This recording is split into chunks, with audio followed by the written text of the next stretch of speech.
WhatsApp guys welcome back to hats off மெயின் வாபஸ் அவங்க இப்போ தான் ரீசெண்டாக வந்து நெட்ஃப்ளிக்ஸில் வந்து இந்த படம் வந்து ரிலீஸ் ஆயிருந்துச்சு அண்ட் இப்போ தான் வந்து இந்த படத்தை வந்து பார்த்தேன் அண்ட் பார்த்த உடனே வந்து எனக்கு இதை கண்டிப்பாக இதை பற்றின ஒரு ரிவ்யூ வந்து அண்ட் இதை என்னோடய தாட்ஸை வந்து ஷேர் பண்ணணும் அப்படின்ற மாதிரி தோணுச்சு. அண்ட் இதை பற்றின ஒரு சில பேக்ரவுண்ட் ரிசர்ச்சுமே வந்து நான் பண்ணியிருந்தேன். ஸோ அதெல்லாம் வந்து என்னன்றதை இந்த வீடியோவில் வந்து நான் டீட்டெயில்டாக வந்து எக்ஸ்பிளைன் பண்ணுறேன். அதனோட பாசிட்டிவ்ஸ், நெகட்டிவ்ஸ் அண்ட் இதனோட கான்ஃப்ளிக்ஸ்லாம் என்னென்ன இருக்குது அப்படின்றத. ஸோ அதை தான் இந்த வீடியோவில் வந்து ஃபுல்லாக நான் கவர் பண்ண போகிறேன்.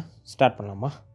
ஸ்டார்ட்டிங் வித் மெயின் வாபஸ் ஆவுங்கா அப்படின்ற டேர்முக்கான மீனிங்கை தெரிஞ்சுக்கிட்டு அதை பற்றின ப்ரோஸ் அண்ட் கான்ஸ் எல்லாம் வந்து பேசுவோம். ஸோ ஃபஸ்ட்டு மெயின் வாபஸ் ஆவுங்கன்னா என்னென்னா, ஐ வில் கம் பேக், நான் திரும்ப வரேன் அப்படின்ற ஒரு மீனிங்கை கொண்ட ஒரு வார்த்தைகள் தான் ஹிந்தியில் மெயின் வாபஸ் ஆவுங்கான்னு சொல்லுவாங்க.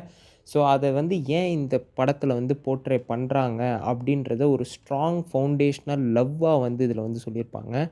அந்த லவ்வில் ஒரு பாலிட்டிக்ஸ் லேயரை வந்து ஆட் பண்ணி அண்ட் அந்த மக்கள் வந்து எப்படியெல்லாம் கஷ்டப்பட்டாங்க. அண்டு ஆக்சுவலாக வந்து இந்த படத்தோட பேசிக் அவுட்லைன் என்னென்னா, பஞ்சாப் வந்து ரெண்டாக ஸ்ப்ளிட் ஆகும். ஆக்சுவலாக பஞ்சாப் வந்து ரெண்டு பஞ்சாப் வந்து இருக்குன்றதே யாருக்குமே தெரியாது. ஃபஸ்ட்டு ஒரு பஞ்சாப் வந்து இந்தியாவில் வந்து இருக்குது, இனி ஒரு ஹாஃப் ஆஃப் பஞ்சாப் வந்து நம்ம பாகிஸ்தானில் வந்து இருக்குது. அண்டு 2 பஞ்சாபுமே வந்து ஒரு காலத்தில் வந்து ஒன்றா இருந்தது தான். ஸோ அதை வந்து ஒரு ரிலீஜியஸ் இஷ்யூவாக மாற்றி அதை வந்து ரெண்டாக ஸ்ப்ளிட் பண்ணிட்டாங்க. டியூ டு சம் உள்ள இன்டர்னல் பாலிட்டிக்ஸில் வந்து நீங்கள் படம் பார்த்து அதை வந்து இன்டர்னலாக வந்து நிறைய விஷயங்கள்லாம் தெரிஞ்சுக்கோங்க. அண்ட் அதனோட அவுட்லேயர்டான ஒரு பாலிட்டிக்ஸோட விஷயங்கள்லாம் எடுத்து அதில் ஒரு லவ் எலிமெண்ட்டை வந்து ஃபவுண்டேஷ்னலாக ஆட் பண்ணி ஒரு நிறைய ஃப்ளேவரோடு கொடுத்த ஒரு படம் தான் வந்து மெயின் வாபஸ் ஆவுங்கா. ஸோ அதுதான் வந்து இந்த படத்தோட ஃபர்ஸ்ட் பாசிட்டிவ் பாயிண்ட்டாகவே வந்து நான் சொல்லணும்னு நினச்சேன். ஆக்சுவலாக ஒரு ஸ்டோரின்னு நம்ம எடுத்துக்கிட்டோன்னா அதில் வந்து நிறைய டைப் ஆஃப் ஒரு லேயர்ஸ் வந்து ஆட் பண்ணிக்கிட்டே போவாங்க டேரக்டர்ஸ். பட் அந்த ஃபவுண்டேஷ்னல் லேயர் வந்து எந்த அளவுக்கு ஸ்ட்ராங்காக இருக்குதோ அதனோட கனெக்ட் தான் வந்து அந்த அப்பர் லேயரில் இருக்கிற ஒரு லேயரிங்க்கு வந்து யூஸ் ஆகும். ஸோ அந்த மாதிரி வந்து அந்த லவ்வை அடிப்படையாக கொண்டு அதிலிருந்து ஒரு பாலிட்டிக்ஸ் வந்து பேசுகிறதுல தான் வந்து இம்தியாஸ் அலியோட ஒரு கைவண்ணம்னே சொல்லலாம். ஆக்சுவலாக அவரோட படங்கள் வந்து உண்மையாலுமே வந்து எனக்கு ரொம்ப ரொம்ப பிடிச்ச படங்கள் நிறைய இருக்குது. எனக்கு ராக் ஸ்டார் வந்து பெருசாக கனெக்ட் ஆகலை. பட் எனக்கு வந்து சம்காலான்ட்டு அவர் ஒரு படம் எடுத்தார், அது எனக்கு ரொம்ப ரொம்ப பிடிச்சிருந்தது. அண்ட் அதில் நடித்த மெயின் ஆக்டரே வந்து இதில் வந்து ஒரு கீ ரோல் வந்து ப்ளே பண்ணியிருக்காரு. ஸோ அவரோட கேரக்டர் வந்து சூப்பராகவே இருந்தது. அண்ட் அவரோட கேரக்டர் ஈச் கேரக்டரோட டெப்த்துமே வந்து நல்லா எழுதியிருந்தாங்க. அண்ட் அதில் முன்னாடியே சொன்ன மாதிரி அதில் இருக்கிற இன்டர்னல் பாலிட்டிக்ஸ், பஞ்சாப் வந்து இதுக்கு முன்னாடி வந்து ஒன்றா தான் இருந்தது. பாகிஸ்தானி பஞ்சாப் அண்ட் இந்தியன் பஞ்சாப் ரெண்டுமே. ஸோ அதை வந்து ஒரு டியூ டு சம் பாலிட்டிக்ஸ் அந்த ரிலீஜியஸ் இஷ்யூனால் வந்து அதை வந்து ரெண்டாக பிளக்குறாங்க. ஸோ அப்போ வந்து ஹிந்துக்கள், முஸ்லீம் அண்டு சீக்கர்கள் வந்து 3 ஒரு ரிலீஜியனும் வந்து ஒன்றா இருந்த டைமில் வந்து அதை வந்து பிளவுபடுது. ஸோ அந்த பிளவு வந்து ஏன் ஏற்படுது அண்ட் அந்த பிளவுனால் சந்திக்கிற விளைவுகள் வந்து என்ன, இதனால் வந்து எப்படி வந்து முஸ்லிம்ஸ் வந்து தனியாக பிரிஞ்சாங்க அண்ட் ஹிந்துஸ் அண்ட் சீக்ஸ் வந்து தனியாக வந்தாங்க அப்படின்றத வந்து ஒரு சூப்பர் ஒரு லவ்வை பேஸ்மெண்ட்டாக வச்சு ஒரு வந்து செம்மையாக டெலிவரி வந்து பண்ணியிருப்பாப்புல. ஆக்சுவலாக நீங்கள் இந்த படம் பார்த்து முடிச்சிட்ட பிறகு உங்களுக்கு வந்து அந்த லவ் தான் ஞாபகம் இருக்குமே தவிர அந்த பொலிட்டிக்கல் இன்ஜெக்ஷன் வந்து லைட்டாக அப்படியே குத்தி வந்து எடுத்திருப்பாரு. அண்ட் அதில் வந்து சூப்பராக பண்ணிட்டாருன்னே சொல்லலாம். ஏன்னா அதை நம்ம இன்டெப்த்தாக பேசினோன்னா மக்களுக்கு வந்து போரும் அடிச்சிடும். அதே சமயம் வந்து அது வந்து ரொம்ப கான்ட்ரவர்ஷியலான டாப்பிக்காக வந்து மாறிடும். பட் அதெல்லாம் வந்து ரொம்ப ஃப்ளேவர்டாக வந்து கொடுத்து அதை வந்து அப்படியே ஒரு மேலோட்டமாக வந்து அப்படியே நம்ம ஹிஸ்ட்ரி கிளாஸை வந்து அப்படியே ஒரு லவ் ஸ்டோரியோடு எடுத்துகிட்டு போயிட்டாப்புல. ஸோ அது வந்து எனக்கு ரொம்ப ரொம்ப பிடிச்சிருந்தது. அண்ட் இப்போ நான் இதெல்லாம் எப்படி சொல்கிறேன்றதே எனக்கு தெரியல. ஆக்சுவலாக எனக்கு அப்படியே அதை படத்தை பற்றி யோசிக்கும்போது அப்படியே பாயிண்ட்டாக வந்துட்டுருக்கு. ஸோ அதை வந்து மெயினாக வந்து சொல்லணும்னு நினச்சேன். ஸோ அது வந்து எனக்கு ரொம்ப ரொம்ப பிடிச்சிருந்தது.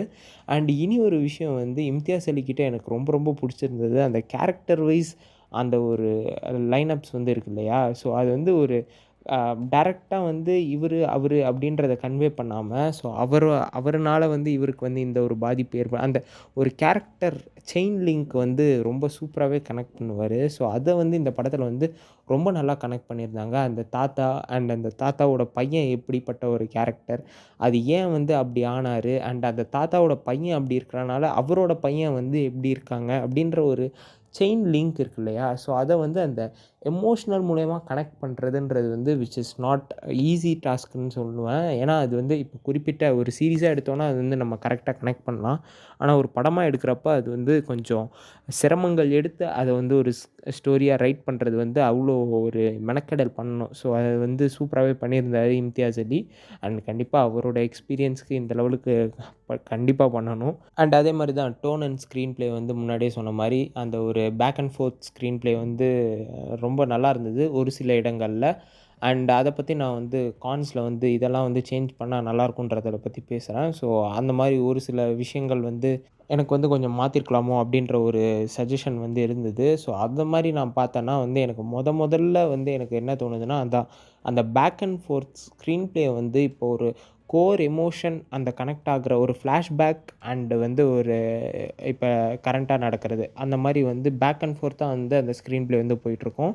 ஸோ அப்படின்றப்ப அந்த ஒரு எமோஷனல் கனெக்ட் வந்து அந்த ஒரு பாஸ்ட்ல வந்து நடக்கிறப்ப, அப்படியே வந்து திடீர்னு அது வந்து திருப்பி இதில மாறுனப்புறம் அந்த அந்த கனெக்ட் வந்து அப்படியே டப்புன்னு கட் ஆயிடுது. அண்ட் திருப்பி வந்து அதே மாரி வருது. திருப்பி அந்த கட் ஆகுது. திருப்பி அதே மாரியே வருது. திருப்பி அது கட் ஆகுது. ஸோ அந்த மாரி வந்து அந்த பேக் அண்ட் ஃபோர்த்தா போயிட்டே இருந்தனால வந்து அந்த கோர் எமோஷன வந்து ஃபுல் அண்ட் ஃபுல் வந்து கனெக்ட் பண்ண முடியல. ஸோ அது வந்து ஒரு பெரிய ட்ராபேக்கா வந்து நான் பார்த்தேன். அண்ட் இனி ஒரு விஷயம் வந்து இனி கொஞ்சம் இன்டெப்த்தா வந்து அந்த பாலிடிக்ஸ் பேசியிருக்கலாமோ! ஏன்னா அந்த மாரி பேசி மத்தவங்க வந்து அத பார்க்கக்கூடிய ஒரு நிலைமையில தான் வந்து இம்தியாஸ் அலி வந்து இருக்காரு. ஸோ அவரு வந்து ஒரு படம் எடுக்குறாருன்றப்ப, அந்த படத்தில வந்து இனி கொஞ்சம் இன்ஜெக்டிவா வந்து அந்த பாலிடிக்ஸ வந்து பேசி, அதுலக்குள்ளார இருக்கிற வேற என்னென்ன விஷயங்கள்லாம் அது சுற்றி நடந்தது அப்டின்றத வந்து பேசுனா இனி கொஞ்சம் நல்லாருக்குமோ! அப்டின்ற ஒரு ஃபீல் வந்து எனக்கு வந்து இருந்தது. ஏன்னா அத பத்தி பேசுற ஆள் தான் வந்து அவரு. ஸோ அத வந்து மறுக்க முடியாது.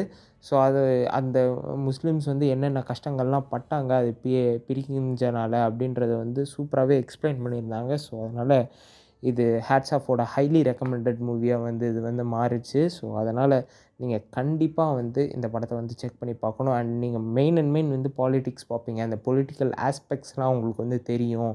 அப்டின்னா வந்து நீங்க கண்டிப்பா இந்த படம் வந்து பார்த்தே ஆகணும். ஏன்னா, ஒருத்தவங்களோட வாழ்க்கை வந்து எவ்ளோ அ மதிப்புத்தக்க விஷயம்ன்றது வந்து இந்த மாரி ஒரு ட்ராஜடிக்கலான சம்பவங்கள் மூலியமா தான் தெரியும். நான் வந்து எக்ஸாம்பிளுக்கு நான் சொல்றேனே, மோர் ஆர் லைக் ஒரு 2-3 லேக்ஸ் ஆஃப் பீப்பிள் வந்து இந்த ஒரு இன்சிடென்ட்னால வந்து இறந்தாங்கன்றத நான் வந்து நெட்ல படிச்சேன். அண்ட் இத பத்தி நீங்களுமே ஃபர்தரா ரிசர்ச் பண்ணி பாருங்க. ஏன்னா, அவரு வந்து கரெக்ட்டா எடுத்திருக்காரா? இல்லையா? அப்டின்றத நீங்க வந்து பிளைண்டா யார் சொல்றதையும் நம்ப வேணாம். பட் நீங்களா வந்து தேடி தேடி படிக்க படிக்க உங்களுக்கு வந்து ஒரு உண்மை வந்து கிடைக்கும். ஸோ அப்டின்ற நீங்க வந்து பொலிட்டிக்கல் ஆஸ்பெக்ட்ல நீங்க வந்து ஒரு படம் பார்க்குறீங்கன்றப்ப, இந்த படம் வந்து நீங்க கண்டிப்பா செக் பண்ணி பார்க்கலாம். அண்ட் அந்த லவ்வ கோரா வச்சு ஒரு சூப்பரான ஒரு எண்டிங்கோட அந்த படத்த வந்து முடிச்சிருந்தாங்க. எனக்கு வந்து ரொம்ப ரொம்ப புடிச்சிருந்தது. ரொம்ப கனெக்ட் ஆனுச்சு அந்த எண்டிங்கு. மேபி நீங்க ஹிந்தி வியூவரா இருந்தீங்கன்னா, உங்களுக்கு ஹிந்தி தெரியும்னா வந்து இனி வந்து ஒரு சூப்பரான ஒரு மூவியாவே இது வந்து அமையறதுக்கு நெறைய வாய்ப்பு இருக்கு. ஸோ அதுதான் கைஸ். இவ்வளோ தான் நான் சொல்லணும்னு நெனச்சேன். ஸோ இதெல்லாம் வந்து எனக்கு ரொம்ப புடிச்சிருந்தது. அண்டு இந்த மாரி சில விஷயங்கள்லாம் மாத்திக்கணுன்றது தான் நான் நெனச்சேன். இதில நான் எதனா மாத்தி சொல்லியிருந்தாலோ, இல்ல மறந்து சொல்லியிருந்தாலோ, நீங்க கீழ கமெண்ட்ல வந்து மென்ஷன் பண்ணுங்க. நான் படிச்சு தெரிஞ்சுக்கிறேன் அண்ட் மாத்திக்கவும் செய்றேன். ஸோ கைஸ் இவ்வளோ தான் வந்து நான் சொல்லணும்னு நெனச்சேன். ஆல்மோஸ்ட் வந்து நான் எல்லாமே கவர் பண்ணிட்டேன்னு நெனைக்கிறேன். ஸோ அதில ஏதாவது மிஸ்ஸிங் டீட்டெயில்ஸ் எதனா இருந்தா நீங்க கீழ கமெண்ட்ல மென்ஷன் பண்ணுங்க. நான் படிச்சு தெரிஞ்சுக்கிறேன். Guys, that's it for this video. Thanks for watching. See you on the other one. Until then, this is Arts of signing off. Take care. Cheers. Bye.